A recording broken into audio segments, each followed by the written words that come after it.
ये हंसी सर, ये हंसी याद रखिएगा सर। ऐसे हंसते जब अत्याचार होता है, अन्याय होता है, तो रावण हंसता है। ये रावण की हंसी है, याद रखिएगा मान्यवर। इस सभा के अंदर अन्याय होता है, अत्याचार होता है, तो दुर्योधन हंसता है, कौरव हंसते हैं। अत्याचार और अन्याय होता है तो नादिर हंसता है, बाबर हंसता है, गद्दाफी हंसता है। ये हंसी याद रखिएगा मान्यवर। ये भारत का संविधान है मान्यवर, और इस भारत के संविधान के तहत 69वें संशोधन के तहत दिल्ली की विधानसभा मिली, और उस 69वें संशोधन में आर्टिकल 239A का क्लॉज 6 साफ तौर पर कहता है कि दिल्ली का मंत्रिपरिषद, सरकार का मंत्रिपरिषद दिल्ली की विधानसभा के प्रति उत्तरदायी होगा। यह संविधान कह रहा है, हम नहीं कह रहे मान्यवर। ये देश का संविधान, भारत का संविधान, बाबा साहब का संविधान कह रहा मान्यवर, और आपने उस संविधान में संशोधन कर दिया। श्री संजय सिंह जी।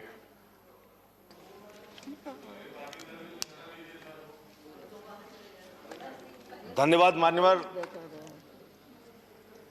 आज इस बिल पर आपने मुझे बोलने का मौका दिया।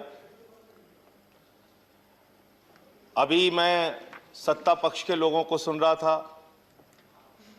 सिंघवी साहब ने बताया कि कैसे ये कानून सुप्रीम कोर्ट के संविधान पीठ के फैसले के खिलाफ है, कैसे ये कानून हिंदुस्तान के संविधान के खिलाफ है, कैसे ये कानून इस देश के लोकतंत्र के खिलाफ है, कैसे ये कानून एक चुनी हुई सरकार के खिलाफ है।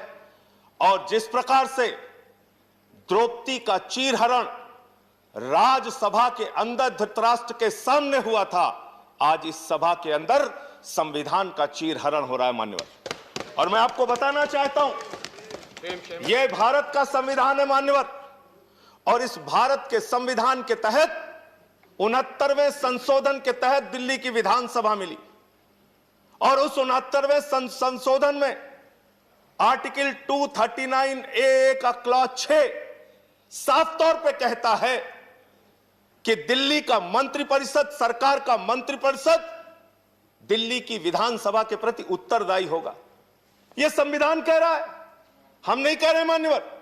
यह देश का संविधान, भारत का संविधान, बाबा साहब का संविधान कह रहा है मान्यवर, और आपने उस संविधान में संशोधन कर दिया बगैर किसी कॉन्स्टिट्यूशनल अमेंडमेंट बिल के। आप एक गैर कानूनी, गैर संवैधानिक बिल लाकर आप इस देश के संविधान को तार तार कर रहे हैं, आप भारत की आत्मा को तार तार कर रहे हैं मान्यवर। दिल्ली के 2 करोड़ लोगों ने एक सरकार को चुना। मैं आपके माध्यम से इस सरकार से पूछना चाहता हूं, हमारा अपराध क्या है? आज आप बताइए। हमारे जुल्म की, किस जुल्म की, आप किस अपराध की सजा हमें दे रहे हैं? आज बताइए इस सभा में मान्यवर। मैं पूछना चाहता हूं बड़ी विनम्रता पूर्वक आपसे, जब केजरीवाल जी मुख्यमंत्री बने, स्कूलों में जाते थे, मकड़ी के जाले लगे होते थे। आज उन स्कूलों के अंदर एयर कंडीशन कमरे दिल्ली के बच्चों के लिए बनाया। क्या यह हमारा अपराध है मानव? दिल्ली में मोहल्ला क्लिनिक बनाया जहां पर 200 तरह की जांच फ्री होती है, अल्ट्रासाउंड फ्री होता है, लोगों का इलाज फ्री होता है। क्या यह हमारा अपराध है मान्यवर? केजरीवाल सरकार ने महिलाओं के लिए बस की यात्रा फ्री की, बुजुर्गों की पेंशन 2 गुना की, विधवाओं की पेंशन 2 गुना की, दिव्यांगों की पेंशन 2 गुना की, गेस्ट टीचर की तनख्वाह 2 गुना की। क्या यह हमारा अपराध है मानव? हमारा अपराध क्या है?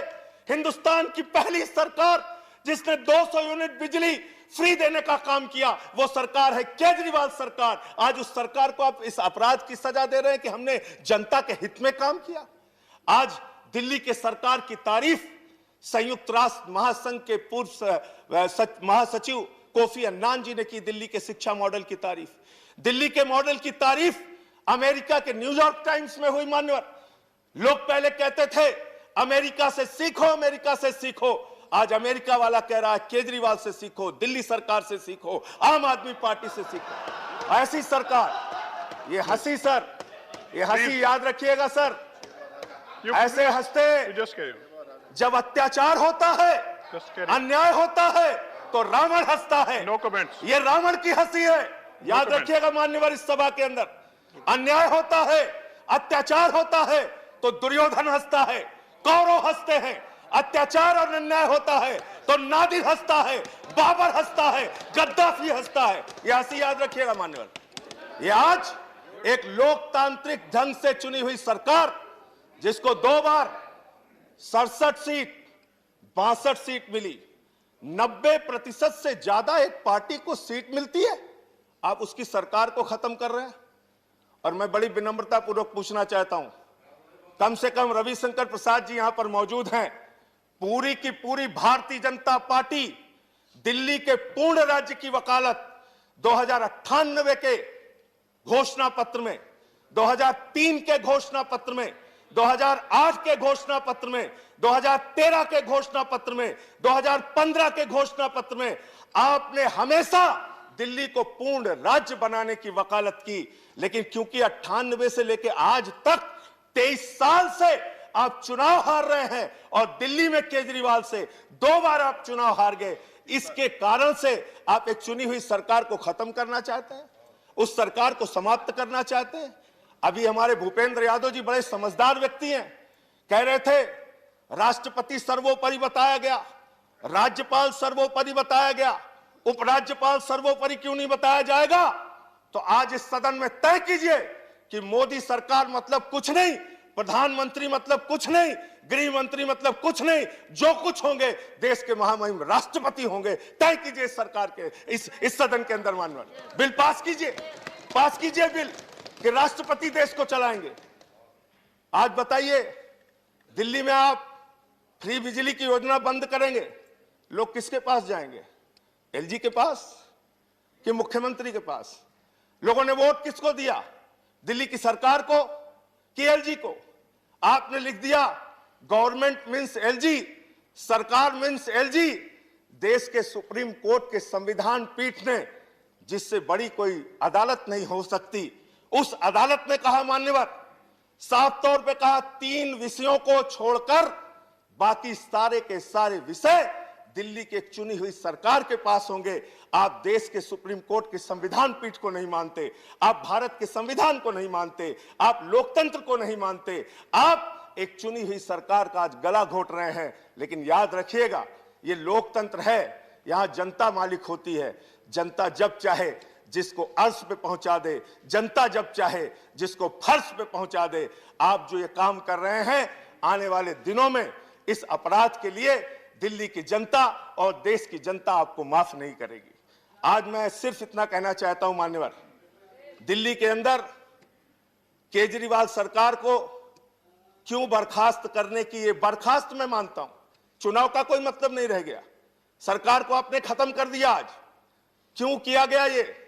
इसके पीछे सबसे बड़ा कारण, जब दिल्ली में किसान आए और उनको जेल में डालने के लिए आपने 9 स्टेडियम मांगा, केजरीवाल ने कहा हम ऐसा ऑर्डर फाड़ के फेंक देंगे, हम अपने अन्नदाता को जेल में नहीं डाल सकते। उस अधिकार को छीनने के लिए आप ये बिल लेकर आए हैं। 200 यूनिट बिजली फ्री की योजना छीनने के लिए आप ये बिल लेके आए हैं। मान्यवर, आज बोलने दीजिए हमें, ये लोग बहुत बोल चुके हैं, तो बिल सरकार ही खत्म कर, आपको मौका मिलता है। मान्यवर, दिल्ली में फ्री बिजली की योजना को खत्म करने के लिए, फ्री शिक्षा की योजना को खत्म करने के लिए, फ्री पानी की योजना को खत्म करने के लिए, मोहल्ला क्लिनिक की योजना को खत्म करने के लिए, दिल्ली की जनता के अधिकारों को छीनने के लिए यह गैर संवैधानिक, गैर लोकतांत्रिक बिल लाया गया है और इसका हम विरोध करते हैं। ये बिल रद्द होना चाहिए, वापस होना चाहिए। ये संविधान और लोकतंत्र के विरुद्ध है। और अगर